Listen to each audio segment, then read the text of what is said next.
Why haven't you learned anything? You just passed me a pen. Oh, yeah. I always throw them in here for you. Thank you. Can we just move that painting in the back? I didn't see that behind Sure, you. yeah. That's my Grammys. No, leave it there then. Oh. Leave it there. Leave it there. Hey, it just never makes No, leave it there. Are you sure you can move the tube anyway? The tube's kind of... Oh, yeah. That's good. We don't disrespect grandmas or whatever. Okay. Okay. Okay,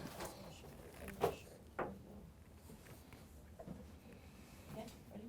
Yeah, that's fine. Grab the other camera. Yeah. Okay, we're good. Okay, so we'll just start the interview quick. Yeah. We were allotted 30 minutes, but they told us now they only give us 15. So it's going to be a bit quicker, and I won't let you be as long-winded as I'll be concise. Yeah, Yeah. because just because of that.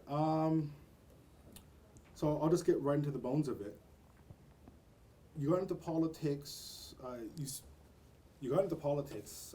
I've been reading some of your profile. I know you went to school in Boston. You taught at Dell. You're familiar with urban planning. Yeah. So when you got into politics in Halifax, what was your main goal? What was your main goal? If you could wrap that up in 30 seconds. Sure. Well, my career in Halifax had been all about building strong communities, building sustainable communities. So that has to do with building healthy, walkable neighborhoods where people can not have to have the decision to own a car forced on them. Where they can use transit, they can walk to work, walk to school, walk to the rec center, and I had some pretty good success with that.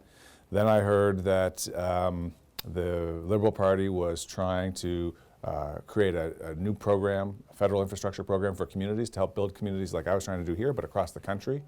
And I thought this is an opportunity to do good work, not just in Halifax, but Halifax and communities across the country. So that's what led me into it. So the community that you serve is Halifax. Yeah. You have one of the largest black communities that's in your riding, the Uniacke Square, Mulgrave Park. Yeah. Very historical communities that were actually pushed out through Africville.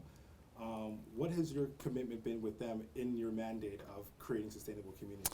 Yeah, so I spend a lot of time in each of those communities. One of the big ways that I've been able to help directly is through the National Housing Strategy, which is started to be funded last year and is being funded again this year, and elements will be funded in 2020. Already I was able to bring $4 million to Mulgrave Park to improve some of the retaining walls that were falling down, and as well as improving some of the heating systems that heat the houses. And people are saying it's like a night and day difference now. Like the heat works, it responds to the thermostat. They don't have to. Heat pump system. I don't know the technicalities of it, but it is a new System. yeah. Okay, so in terms of that, you brought up the Mulgrave community. You know that Irving's there. Yeah. Are you happy with the work that Irving has done in the community? So you're separating that from the work on supplying the Navy with ships from the work in the isn't community. it part and parcel? We're all community, right? Aren't we? Yeah, well, so let me answer both halves of that. And you're right, we shouldn't even divide it into halves, but there are definitely components of the answer, right? So they're doing a great job supplying the men and women who serve in the Navy with great equipment for the 21st century. And they're building, in the most modern shipbuilding yard in the world, they're building world-class ships. So that's, there's nothing wrong with what they're doing. They're doing a great job with that, world-class. Now they've, as far as community impact goes, they have, and I know you know this, but this Pathways to Shipbuilding programs, right? Indigenous women and African Nova Scotians. African Nova Scotia was only included after the fact. It was not included in the tender. I've spoken with Mr. McKay in the summertime of the Curving Convention. He admitted he put nothing in place for African Nova Scotians. That was only put up in after the fact, and they're yet to be hired yet. Really, it's just really starting now. So Okay. there's only 20 positions. Well, you're right. You're onto something there. The contract was written and signed by the previous Conservative government, and we're sort of bound by what's in that contract, although working to make it better all the time. And I think the addition of the African Nova Scotian Pathways was a decision that Irving made to try to address that shortcoming. Yeah, 20 jobs compared to hundreds of people. So I'm going to get into Uniacke Square, Mulgrave Park, Mulgrave Park in particular. I see you there a lot. You volunteer there a lot. Yeah. There's an expression that the park people have, and it is, Irving came in and all we got was rats. Have you heard this expression before? I have not. Okay. Yeah. Because I see you in the park a lot, so Yeah. it's interesting that you haven't heard that yet. So Irving came in, they blasted, they did all this stuff to get the wharf ready, and all the rats came in. The people in the community got no jobs from it. There's literally, I only know 2 brothers that have actually gotten employment through Irving since Irving came in. That's an entire community, a black community, a historically marginalized community that has suffered systemic racism that has not been included in a $30 billion contract. Are you aware of the fact that not a lot of people from the Mulgrave Park community have been employed through Irving? Yeah, I know that the numbers aren't anywhere near what they should be. They're nowhere. Yeah. No, that's not where it should be. They're nowhere. Yeah. I'm with you. There's an incredible amount of room to do way better on that. A couple things I want to drop in here. One is, as I already mentioned, the federal government and the cabinet is working with the existing contract as it was signed by the previous government. The hiring that goes on now is all Irving, and I know you're trying to get with Irving, and you should, because that's where you're going to find the answers about what they're going to do next and why they're doing what they're doing. I will say this though, I personally, as a representative of Halifax, have learned through my community work in Mulgrave and Uniacke Square that federal government needs to do better. There's absolutely no question. Disappointed with you, Andy. I gotta be and I'm saying this because I spoke with a ton of community members about this.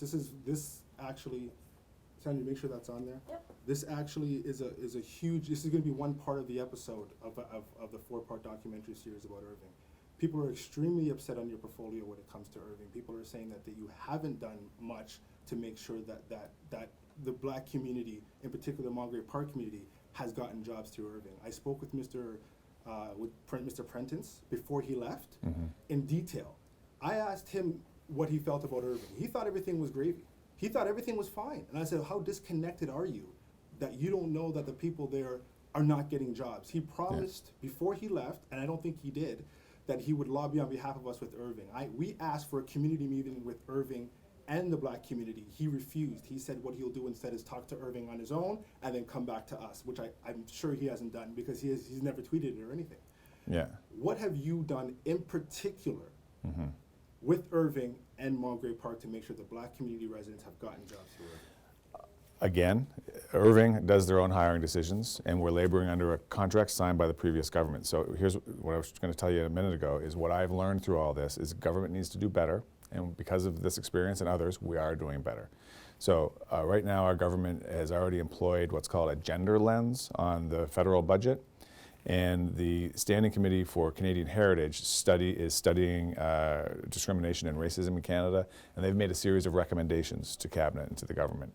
One of them is that we introduce, like the gender lens, a diversity lens on hiring. So that would, in our contracts, the way we do procurement, whether it's building a ship, whether it's having a contract to keep the heating system running in a government building. What does that do for the community that has already been affected by it? Well, that is a question for Irving, and I know you're trying to get with them, and I look forward to what you hear from them. Why don't you come with us and lobby on our behalf?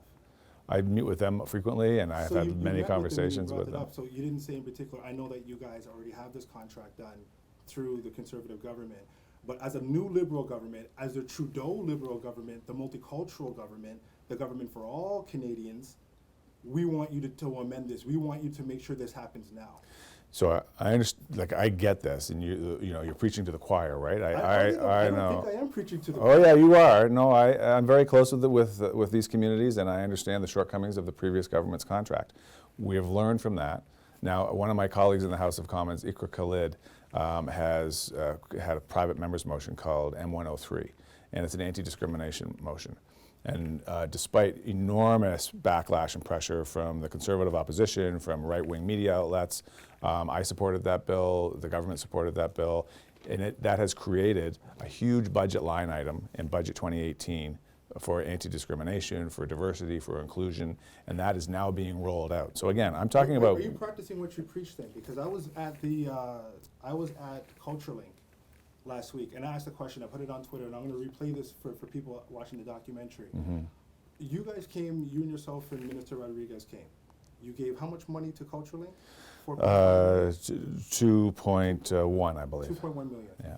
You had African Nova Scotia. You first acknowledged that you're on Mi'kmaq territory. You had an African Nova Scotian singer.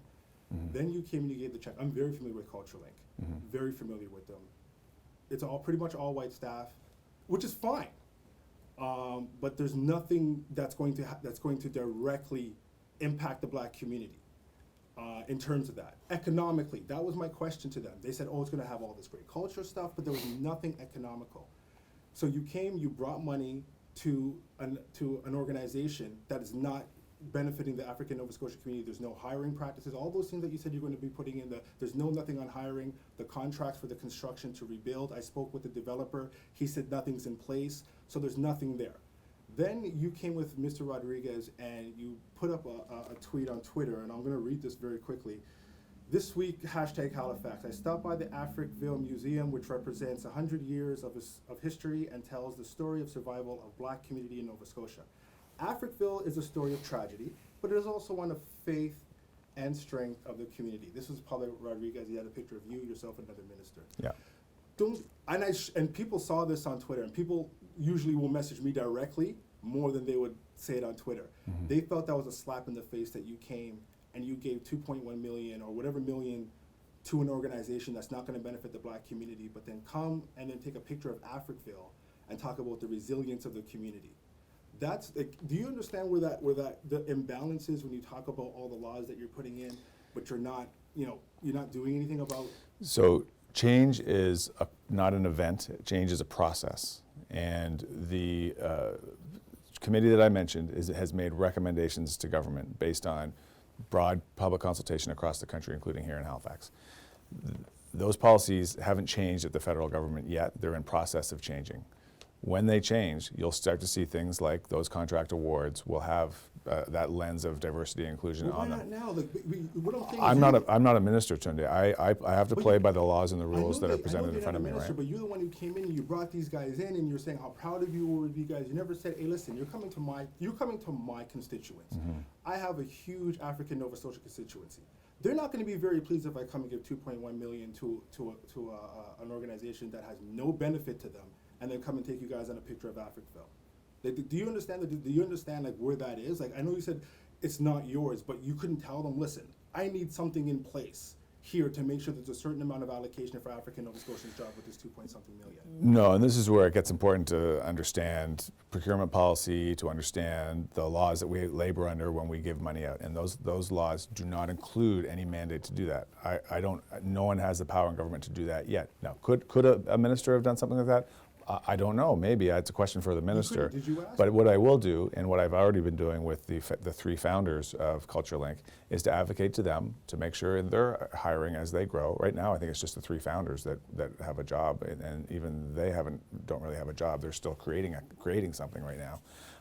Advocate with them so that when they do get up and running, that they will have a diverse and inclusive workforce. I think that's really important. So I just want to say we're about like 5 minutes. Yeah.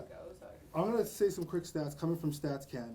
African Nova Scotian employment, it is far lower than any other group. Average income for African Nova Scotians are $29,837. For the rest of Nova Scotians, $43,544 respectively. Poverty rates, half of African Nova Scotians, children between 18 to 24 are living in poverty. Can you get that back on, buddy? Yep. Are living in poverty. The UNIX Square Mulgrave Park area in particular, very low income neighborhood. There's not much money there, as you know, not much infrastructure. You are an urban planner yourself. You see the gentrification happening in the North End. You're familiar with the Cogswell project. I know you're going, and just to preamble, I know you're going to say that it's a provincial and a federal and a municipal thing. You're a federal minister, what have you.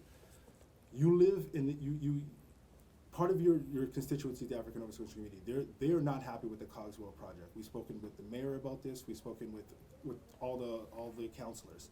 They're saying that that's the death knell for UNIX Square Mulgrave Park. They came in to our community. They told us that they're going to commemorate us by putting up statues and all these things about Africville and Rocky Jones Lane and all that kind of stuff. When we asked for a specific amount of jobs, they said no. What can you do right now as our MP for UNIX Square Mulgrave Park? And we're saying that the province and the city is not helping us to guarantee that there's jobs. $900 million project. What can you do to help the residents in Esquimalt? So you threw a lot at me there, and I'm going to try to address it all. You're quite right. Provision of housing is a provincial responsibility, but that's not what I was going to say. My answer was going to be around design, around community design, because that's my background, right? We don't care. I tell you, we don't care about design. We care about jobs. Well, we don't care about we don't care about design. We don't care how it looks. We just want to make sure we get jobs. Design isn't. How something looks is only a design is only part of Okay. how a community functions. We only have a few minutes, so I didn't want to get too much on design. I want to get No worries. specifically on the jobs. So before I knew I was going to be a public figure, a politician, when I was a city planner, I myself convened and invited the mayor to be my co-host, something called the Cogswell Shakeup, which was a broad community-based consultation, I'm right? aware. We had all kinds of great ideas that people brought. We had classes of school kids coming in. We had community organizations like Ecology Action Center. We had groups from the North End, youth groups and so forth. Everyone had an idea, and then the designers went away and tried to incorporate as many of those ideas into the project as they could. Now, the thing that didn't happen was that was supposed to be step one of a massive public engagement process that was going to carry through time with check-in points. How are we doing? Are we getting it all right? Kind of like what we did with the Central Library project. Okay, I'm still waiting. What we asked for was 20% African Nova Scotian jobs. So there should have been there needs to be more public consultation on that, so that the question you're asking can be surfaced, Tundi. Now, the power that an MP has in a municipal planning process is this much, zero, right? Okay. One thing that an MP can do is I do have the power to convene. I have the power to advocate in municipal matters. So that's what I do. And to be honest, sometimes I get a pretty good slap on the wrist when I overstep, when it's perceived that I overstep. I hear that, and I do, and I got the slaps to show it. Are you committed right now, on camera, to helping us get 20% African Nova Scotian jobs? So basically what we're asking for is any contract that's awarded, 20% of the contracts must be awarded to African Nova Scotian contractors. The rest of the contracts, they must hire 20% African Nova Scotian labor, including apprenticeship. 20% of the businesses there that we're going to be put in, 20% owned and operated by African Nova Scotians. 20% of the other businesses must hire 20% black workforce. The last thing we're asking for is a moratorium on the project until this goes through, because we know, as I worked in real estate, once the shovel's in the ground, it's all said and done. Are you committed on that? I'll let you answer that, but we'll probably have to wrap it up after. Last one, okay. Yeah, So you understand that, as I've said, that the power that an MP has is zero in these things, but your question to me was, will I commit to helping to achieve those goals? And I think those are great goals.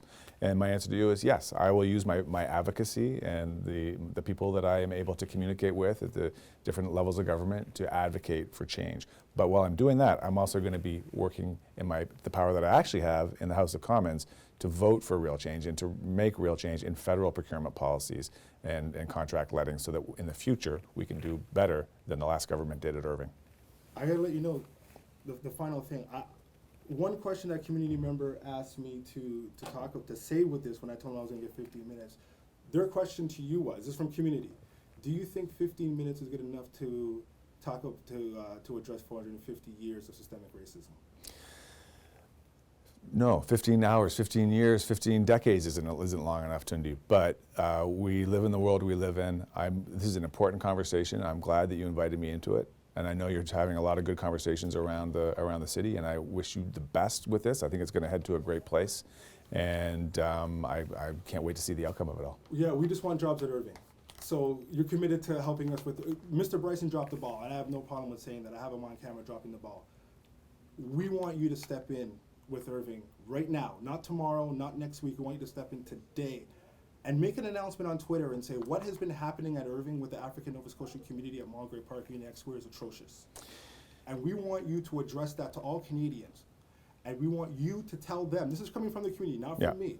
They want you to go online, because I see you online all the time, and they see you on there too. They want you to go on there and say 100% that what is happening with Irving is wrong, and you're going to address it now.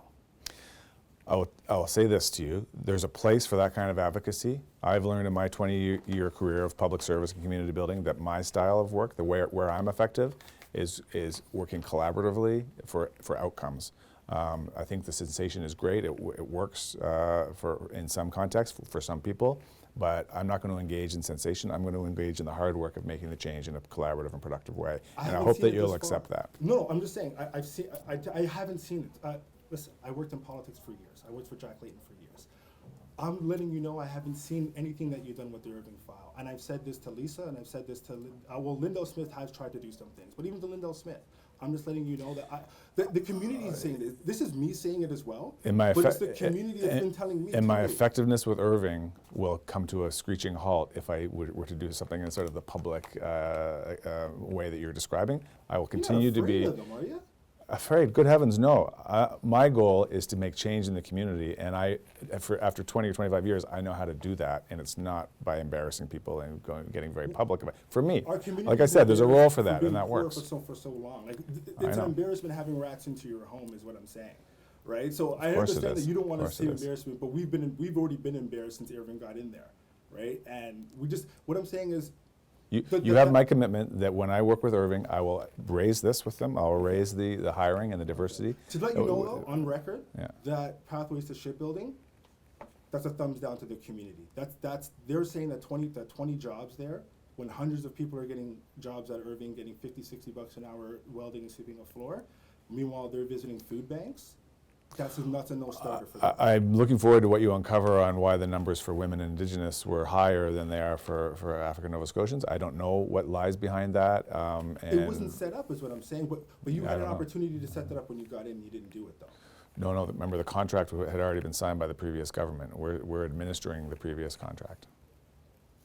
That could have and therein lies the rub.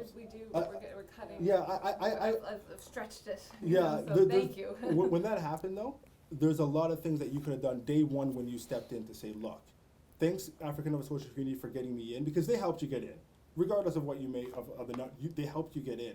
You could have said, the Irving file is a very important file for me. I'm going to make sure this happens from now. That pathway to shipbuilding with 20 jobs. That's a PR stunt as far as the community is concerned. And I heard those words from community. This is a PR stunt. This is Irving and Andy being slick. That's the word. That's the key word that I heard. Was slick. It had nothing to do with me. I had wished that the program that Irving instituted, Pathways for African Nova Scotians, would have been as successful or more so than the Indigenous program and the women's program. I don't know. I don't know why it wasn't more successful. But I didn't. We didn't have any touch points. I have pictures with you with Pathways. I was on the website last night. I was reading all your comments. You're talking about why didn't I do something to change the contract or force Irving to hire more African Nova Scotians?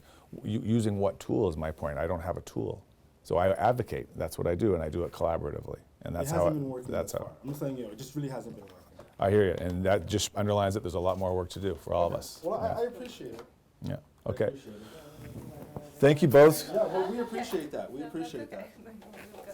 Thank you. No, thank you. Thank you. And thanks, I wanted you to know how the community felt. A lot of times, especially our communities, we're far too nice, and what people will not tell you to your face, they'll say behind. And a lot of people have been talking. The streets talk. Let's express. The streets be talking, Andy. And the streets are just like, yo, this ain't cool. So have they filled the 20 spots? Like, have 20 people applied to be a part of the program? Yeah, 20 people applied, and that's what I'm saying. It's a slap in the face to the community. Okay. It's a total slap. People are just like, come on, 20 jobs, really? Well, when there's hundreds of people there, and now they're hiring people from overseas. Right. Okay. It's a slap in the face. Sorry, just get the wedge there. Yeah.